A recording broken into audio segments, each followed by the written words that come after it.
나이 들수록 건강이 걱정되시죠? 병원 다니기도 싫고 약도 자꾸 늘어가고 몸도 예전 같지 않고 말입니다. 그런데 제가 30년 동안 환자분들을 보면서 정말 신기한 걸 발견했습니다. 똑같은 치료를 받으신 분들인데 결과가 완전히 달랐습니다. 어떤 분은 계속 나빠지시고 어떤 분은 10년이 지나도 건강하십니다. 처음엔 나이나 체질 차이인 줄 알았는데 알고 보니 전혀 다른 이유였습니다. 바로 매일 드시는 음식 때문입니다. 87세 할아버지가 간암 말기 진단을 받으셨는데 지금 7년째 아무렇지 않게 살고 계십니다. 94세 할머니는 유방암이 4번이나 재발했는데 지금은 완전히 깨끗해졌습니다. 이분들이 특별한 치료를 받으신 게 아닙니다. 단지 5가지를 바꿨을 뿐입니다. 안녕하세요. 저는 종양내과 전문의 김민석입니다. 30년 동안 암치료와 연구만 해왔고 현재 서울대병원에서 근무하고 있습니다. 그동안 수천 명의 환자분들을 직접 만나보며 확인한 사실을 오늘 말씀드릴게요. 이 5가지만 알고 가셔도 3개월 안에 몸의 변화를 분명히 느끼실 겁니다. 이런 소중한 건강 정보를 놓치지 마시라고 지금 바로 구독 버튼 눌러주시고 좋아요와 알림 설정까지 해주세요. 모두 무료입니다. 여러분의 건강한 내일을 위해서 더 좋은 정보들로 계속 찾아뵙겠습니다. 그럼 지금부터 제가 30년간 관찰하고 연구한 결과 완전히 회복하신 분들에게서 발견한 첫 번째 공통점부터 말씀드리겠습니다. 참고로 이 5가지 중에서 가장 충격적인 건 4번째입니다. 평생 건강식이라고 믿었던 것이 오히려 독이었다니. 하지만 순서대로 말씀드릴게요. 첫째, 매일 사용하는 이것 때문에 염증이 3배 늘어납니다. 바로 플라스틱 용기입니다. 며칠 전에 82세 김동수 할아버지께서 저를 찾아오셨습니다. 3년 전 췌장암 수술을 받으시고 꾸준히 치료받고 계시는 분인데 이번에 정기검진 결과가 정말 놀라웠습니다. 종양 표지자 수치가 거의 정상으로 떨어진 거였습니다. 할아버지께서 환하게 웃으시며 제게 말씀해 주셨는데 편의점 도시락을 완전히 끊으셨다고 합니다. 특히 플라스틱 용기째 전자레인지에 돌리는 것도 완전히 그만두셨다고 하시더군요. 할아버지께선 아내분이 돌아가신 후 혼자 살게 되면서 요리할 줄도 모르고 귀찮으니 편의점 도시락을 자주 드셨다고 합니다. 처음엔 정말 편하셨다고 합니다. 24시간 언제든지 따뜻한 밥을 먹을 수 있으니까 말입니다. 그런데 몇 달 지나니까 몸에 염증이 자꾸 생기기 시작하셨다고 합니다. 입 안도 헐고 손목도 아프고 소화도 안 되고. 그래서 제가 할아버지의 생활 패턴을 자세히 분석해보고 염증의 원인을 찾기 위해 노력했습니다. 혈액 검사와 식습관 조사를 통해 플라스틱 용기 사용이 주요 원인임을 파악했습니다. 그래서 세라믹 그릇 사용을 강력히 권했고 할아버지께서도 적극적으로 따라해 주셨습니다. 처음엔 설거지도 해야 하고 번거로웠지만 2개월 정도 지나자 몸이 확실히 달라지셨다고 하셨습니다. 염증도 사라지고 소화도 잘 되고 기운도 훨씬 좋아지셨다고 합니다. 그래서 아예 플라스틱 컵도 다 버리고 도자기 컵으로 바꾸셨다고 하셨습니다. 저도 다른 환자분들을 관찰해 보니 비슷한 경우가 정말 많았습니다. 플라스틱 용기를 자주 사용하시는 분들은 혈액 검사에서 염증 수치가 계속 높게 나오는 것을 확인할 수 있었습니다. 의학적으로 보면 음식을 플라스틱에 담아서 전자레인지에 돌리면 플라스틱에서 나쁜 물질들이 음식으로 녹아 들어갑니다. 이런 물질들이 우리 몸에 들어가면 계속 염증을 일으킵니다. 염증이 생기면 우리 몸의 면역 체계가 약해지고 그러면 나쁜 세포들이 자라기 쉬워집니다. 할아버지께서 마지막에 농담처럼 말씀하시길 정말 간단한 방법이었는데 왜 진작 알려주지 않았냐고 하셨습니다. 사실 저도 이런 변화를 많은 환자분들에게서 확인했지만 이렇게 극적인 개선을 보실 때마다 플라스틱 용기 사용을 바꾸는 것만으로도 얼마나 큰 차이를 만들 수 있는지 새삼 실감하게 됩니다. 그럼 어떻게 하면 될까요? 어르신들 정말 간단합니다. 편의점 도시락이나 배달 음식을 드실 때 플라스틱 용기째 전자레인지에 돌리지 마시고 조금 귀찮아도 세라믹 그릇이나 유리 그릇에 옮겨 담아서 데워 드세요. 뜨거운 차나 커피도 마찬가지입니다. 처음엔 번거로우실 수도 있지만 건강을 생각하면 충분히 할 만한 일입니다. 김동수 할아버지처럼 2개월만 해보셔도 분명히 몸의 변화를 느끼실 겁니다. 둘째, 평생 몸에 좋다고 믿어온 이것을 끊으니까 종양이 줄어들었습니다. 바로 우유입니다. 이번엔 정말 놀라운 이야기를 들려드리겠습니다. 79세 박영자 할머니께서는 평생 우유가 몸에 좋은 줄 알고 매일 마셨는데 끊으니까 이렇게 좋아질 줄 몰랐다고 하셨습니다. 할머니는 2년 전 유방암 수술을 받으셨는데 건강해지려고 매일 우유를 한 컵씩 드셨다고 합니다. TV에서도 칼슘이 좋다고 하고 의사들도 영양가 있다고 하니까 열심히 마셔야겠다고 생각하셨던 거죠. 그런데 작년에 정기검진에서 종양 표지자 수치가 조금씩 올라가는 것을 발견했습니다. 제가 할머니의 식습관을 자세히 분석해보니 매일 드시는 우유가 문제일 가능성이 높았습니다. 그래서 한 달만 우유를 끊고 두유로 바꿔보시라고 권했습니다. 정말 신기하게도 한 달 지나니까 몸이 가벼워지셨다고 합니다. 그전엔 항상 뭔가 무겁고 더부룩한 느낌이었는데 말입니다. 더 놀라운 건 3개월 후 정기 검진 결과였습니다. 종양 표지자 수치가 눈에 띄게 떨어진 거였습니다. 할머니는 우유만 끊었을 뿐인데 이렇게 달라질 줄 몰랐다고 하시며 지금도 두유만 드신다고 합니다. 사실 저도 이런 환자분들을 여러 명 관찰하면서 연구 자료를 더 찾아봤습니다. 우유에는 송아지를 빨리 키우기 위한 성장 성분들이 들어 있습니다.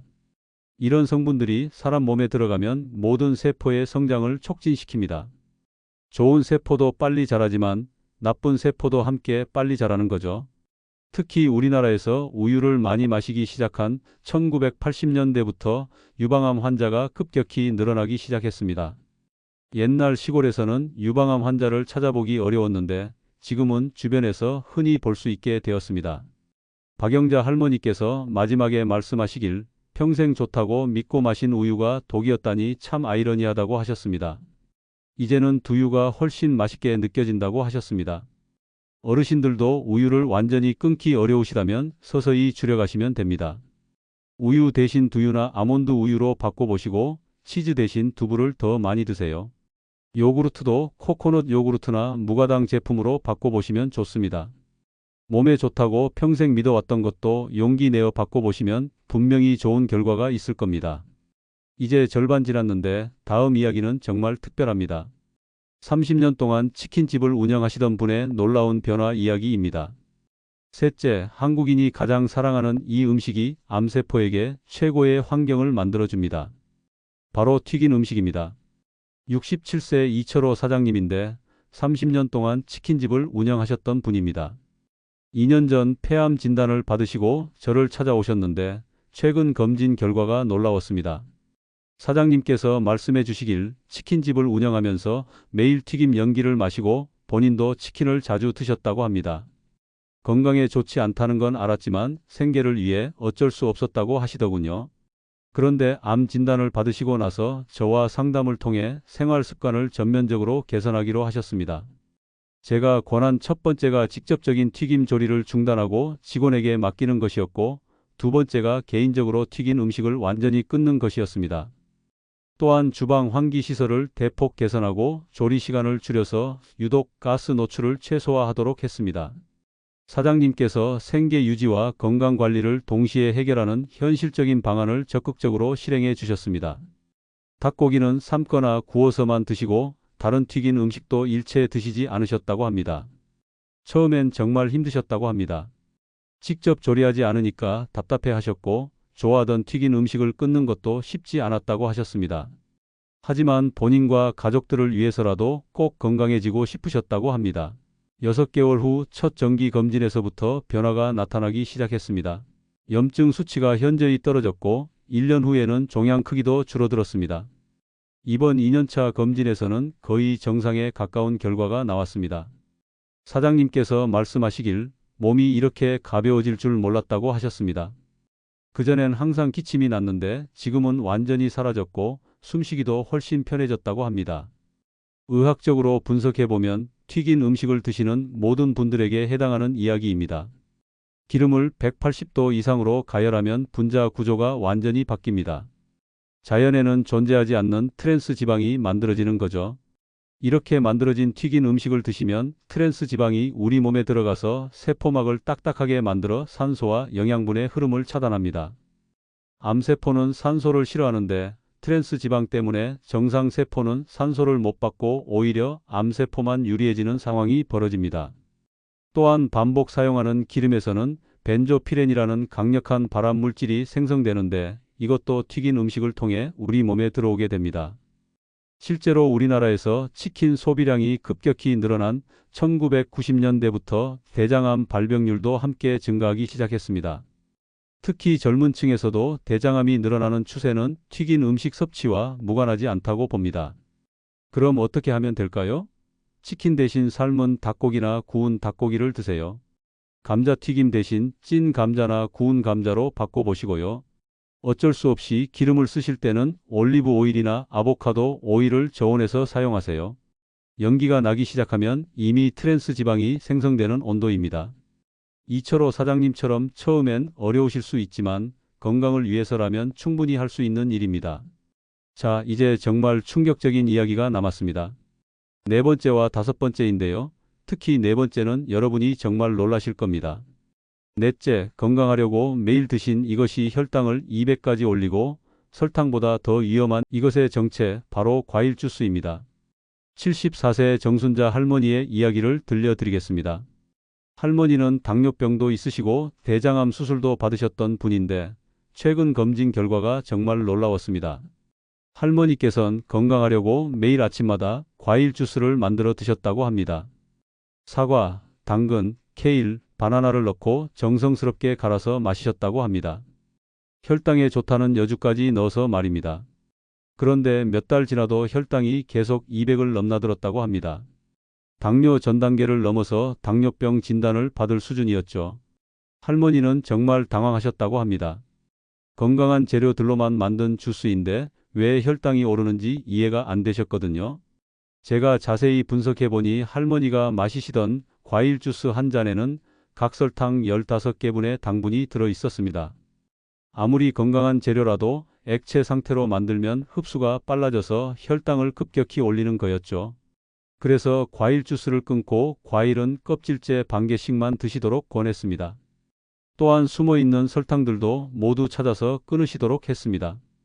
반찬, 소스, 빵, 과자에 들어있는 설탕들 말입니다. 2개월 만에 혈당이 140으로 떨어졌고 6개월 후에는 당뇨약도 줄일 수 있었습니다. 할머니께서 말씀하시길 좋은 의도였는데 방법이 잘못됐다는 걸 깨달았다고 하셨습니다.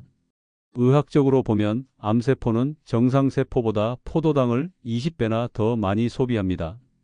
우리가 설탕이나 정제 탄수화물을 먹으면 혈당이 급격히 올라가면서 암세포에게 직접적인 연료를 공급하는 셈이죠.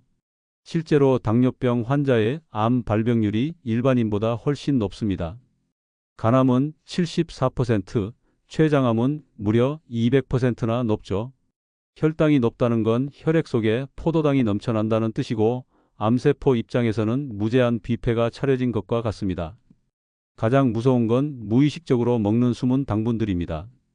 편의점 삼각김밥 하나에도 각설탕 2개분이 들어있고 짠맛 라면에도 설탕이 들어있습니다. 하루에 삼각김밥 2개, 음료수 1개, 과자 한 봉지만 먹어도 설탕 50g을 넘어가죠. 그럼 어떻게 하면 될까요? 첫째, 혈당 지수가 낮은 통곡물로 바꾸세요. 흰쌀 대신 현미, 흰빵 대신 통밀빵을 선택하시고, 둘째, 과일은 주스가 아닌 통과일로 드시되 하루 반개로 제한하세요. 셋째, 식사 순서를 바꾸세요. 채소부터 먼저 드시고 그 다음 단백질, 마지막에 탄수화물을 드시면 혈당 상승을 늦출 수 있습니다. 정순자 할머니처럼 건강하려는 마음은 좋지만 올바른 방법으로 실천하는 것이 중요합니다. 마지막 다섯 번째입니다. 이건 정말 심각한 이야기인데요. 세계보건기구가 담배와 똑같다고 발표한 음식입니다. 그런데 우리가 매일 먹고 있는 가공육입니다. 가장 큰 변화를 보여주신 71세 최만수 할아버지 이야기입니다. 할아버지는 대장암 3기 진단을 받으시고 수술과 항암 치료를 받으셨는데 1년 후 재발하셨던 분입니다. 할아버지께서 솔직하게 말씀해 주시길 평생 햄과 소시지를 정말 좋아하셨다고 합니다. 아침에는 햄프라이, 점심에는 햄김밥, 저녁에도 소시지 볶음을 자주 드셨다고 합니다. 간편하고 맛있으니까 자주 찾게 되셨던 거죠. 재발 진단을 받으시고 저와 심도 있는 상담을 진행했습니다. 할아버지의 식습관을 분석해보니 가공육 섭취량이 매우 높았습니다. 세계보건기구가 가공육을 1급 발암물질로 분류했다는 사실을 설명해 드리고 즉시 중단할 것을 강력히 권했습니다. 할아버지께서도 심각성을 인지하시고 그날부터 완전히 끊기로 결심하셨습니다. 햄, 소시지, 베이컨은 물론이고 어묵, 맛살, 햄버거 패티까지 모든 가공육을 피하셨습니다. 대신 정육점에서 생고기를 사서 직접 삶거나 구워서 드셨다고 합니다. 처음 3개월은 정말 힘드셨다고 합니다. 평생 즐겨 드시던 음식을 끊는 게 쉽지 않았거든요. 하지만 6개월 후 정기검진에서 놀라운 결과가 나왔습니다. 재발했던 종양이 현저히 줄어든 거였습니다. 1년 후에는 거의 흔적도 찾기 어려울 정도로 좋아지셨고 지금 2년째 재발 없이 건강하게 지내고 계십니다. 할아버지께서 말씀하시길 가공육을 끊는 것만으로도 이렇게 달라질 줄 몰랐다고 하셨습니다. 의학적으로 분석하면 가공육 제조 과정에서 들어가는 아질산 나트륨이 우리 몸에서 니트로사민이라는 강력한 발암물질로 변합니다. 매일 50g씩만 먹어도 대장암 위험이 18% 증가하는데 50g은 햄 2장, 소시지 1개 정도의 적은 양입니다. 우리나라에서 가공육 소비량이 급격히 늘어난 1980년대부터 대장암 발병률이 가파르게 상승하기 시작했습니다. 특히 가공육 소비가 많은 젊은 층에서도 대장암이 빈번하게 나타나고 있어서 매우 우려스러운 상황입니다. 또한 가공육에는 인산염, 글루탐산 나트륨, 인공색소 등 각종 첨가물들이 들어 있습니다. 이런 첨가물들은 칼슘 흡수를 방해하고 신경 독성을 일으킬 수 있어서 전체적인 건강에 악영향을 미칩니다. 가공육의 범위는 생각보다 넓습니다. 햄, 소시지, 베이컨은 기본이고 어묵, 맛살, 햄버거 패티, 핫도그, 육류 통조림까지 모두 가공육입니다. 심지어 건강하다고 알려진 닭가슴살 제품들도 대부분 나트륨과 각종 첨가물이 들어간 가공육입니다. 그럼 어떻게 하면 될까요? 첫째, 시중에 포장되어 나오는 가공육을 완전히 끊으세요. 둘째, 정육점에서 생고기를 사서 직접 조리해 드세요. 셋째, 단백질은 생선, 달걀, 두부, 콩류로 충분히 보충할 수 있습니다. 넷째, 도시락이나 간편식을 살 때는 성분표를 꼼꼼히 확인해서 아질산 나트륨이 들어간 제품은 피하세요. 최만수 할아버지처럼 처음엔 어려우실 수 있지만 생명과 직결된 문제라고 생각하시고 꼭 실천해 보시기 바랍니다. 여기까지 5가지를 모두 말씀드렸는데요. 정말 놀라운 건 지금부터입니다. 이 5가지를 모두 실천하신 분들에게 어떤 기적 같은 일이 일어났는지 들으시면 깜짝 놀라실 겁니다. 3개월 후부터 염증 수치가 떨어지기 시작하고 6개월 후에는 혈액 검사 수치가 현저히 개선됩니다. 1년 후에는 종양 표지자가 정상 범위로 들어오시는 분들이 대부분입니다. 제가 관찰한 바로는 한 가지씩 바꾸실 때마다 단계적으로 좋아지시는 것을 확인할 수 있었습니다. 하지만 5가지를 모두 실천하신 분들의 회복 속도와 정도는 정말 놀라웠습니다. 마치 몸 전체가 새롭게 태어나는 것 같은 변화를 보이셨습니다. 특히 인상적인 건 나이와 상관없이 모든 분들이 비슷한 결과를 보이신다는 점입니다. 70대, 80대 어르신들도 젊은 사람들과 똑같이 좋아지셨습니다. 저는 나이는 정말 숫자에 불과하다는 걸 다시 한번 확인했습니다. 이분들께서 공통으로 말씀하시는 게 있습니다. 처음엔 정말 힘들었지만 3개월 정도 지나니까 몸이 가벼워지고 기운이 나기 시작했고 6개월 후에는 아예 예전 음식들이 당기지도 않았다고 합니다. 오히려 건강한 음식들이 더 맛있게 느껴진다고 하셨습니다. 또 하나 공통점은 가족들이나 주변 분들이 함께 동참해 주신 경우 성공률이 훨씬 높았다는 점입니다. 혼자서는 어려운 일도 누군가 함께하면 훨씬 쉬워지거든요. 특히 식사 준비를 도와주시는 분이 계시거나 혼자 계신 분들도 이웃이나 자녀분들의 격려와 지원이 정말 중요했습니다. 그럼 어르신들도 오늘부터 시작해 보시겠습니까? 한 번에 다 바꾸려고 하지 마시고 단계적으로 접근해 보세요. 첫째 주에는 플라스틱 용기 사용부터 중단해 보는 겁니다. 편의점 도시락이나 배달 음식을 드실 때 꼭 그릇에 옮겨 담아서 드시고요. 둘째 주에는 우유를 두유로 바꿔보세요. 처음엔 맛이 다르게 느껴지실 수 있지만 일주일이면 적응하실 겁니다. 셋째 주에는 튀긴 음식을 피해보세요. 치킨 대신 삶은 닭고기, 감자튀김 대신 찐 감자로 바꿔보시고요. 넷째 주에는 설탕과 단 음식을 줄여보세요. 과일 주스 대신 통과일로 과자나 빵도 가능하면 피해 보시고요. 다섯째 주에는 가공육을 완전히 끊어보세요. 햄, 소시지 대신 정육점에서 생고기를 사서 직접 조리해 드세요. 이렇게 5주 동안 차근차근 바꿔나가시면 몸이 서서히 적응하면서 자연스럽게 새로운 식습관이 자리 잡을 겁니다. 가장 중요한 건 포기하지 않는 마음입니다. 70이든 80이든 나이는 정말 숫자에 불과합니다. 우리 몸은 올바른 음식을 주면 언제든지 놀라운 회복력을 보여줍니다. 제가 직접 확인한 수많은 환자분들이 그 증거입니다. 혼자서는 어려우니까 가족들과 함께 하세요. 특히 손자, 손녀들에게도 이런 건강한 식습관을 물려주신다는 마음으로 시작해 보시면 더 큰 의미가 있을 겁니다. 3개월만 실천하시면 분명히 몸의 변화를 느끼실 겁니다. 6개월 후에는 더 놀라운 변화가 기다리고 있을 거예요. 1년 후에는 지금보다 훨씬 건강한 모습으로 가족들 앞에 서 계실 겁니다. 오늘 말씀드린 5가지가 여러분과 가족들의 건강한 내일을 만드는 데 도움이 되길 바랍니다. 암은 무서운 병이지만 절대 이길 수 없는 병은 아닙니다. 올바른 지식과 올바른 실천으로 충분히 이겨낼 수 있습니다. 오늘 영상이 도움이 되셨다면 구독과 좋아요, 알람 설정까지 꼭 부탁드리겠습니다. 모두 무료입니다. 그리고 주변 지인 및 가족들에게도 공유해 주세요. 여러분의 작은 나눔이 누군가의 건강을 지킬 수 있습니다. 오늘부터 시작하세요. 내일은 늦습니다. 지금 이 순간이 여러분의 새로운 시작입니다. 언제나 할 수 있다는 마음가짐으로 건강한 하루하루 만들어 가시기 바랍니다. 여러분의 건강한 내일을 위해 계속해서 유익한 정보로 찾아뵙겠습니다. 감사합니다.